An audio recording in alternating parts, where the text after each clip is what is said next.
শুধু শুধু কাউকে মাথায় তুলে রাখার কোনো প্রয়োজনীয়তা নেই, আর না প্রয়োজনীয়তা রয়েছে সব সময় আগ বাড়িয়ে যোগাযোগ বজায় রাখার।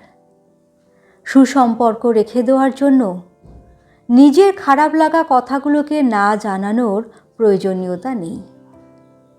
যে নাম্বারে মেসেজ না করলে মেসেজ আসে না, ফোন না করলে কণ্ঠস্বর শোনা যায় না, সেই নাম্বারকে খামোখা মোবাইলে সেভ করে রাখার প্রয়োজনীয়তা নেই। আসলে ব্যাপারটা কি জানো তো, নিজের মূল্য বা নিজের প্রাপ্য নিজেকেই বুঝে নিতে হবে। কি দিচ্ছ তার বিনিময়ে ঠিক কী ফেরত আসছে সে বিষয়ে চোখটা তোমাকেই বোলাতে হবে। আর সবসময় একা এফর্ট দেওয়া সম্ভব নয়। কখনো কখনো কিছুটা এফর্ট অপরপক্ষের মানুষদেরও দিতে হয়।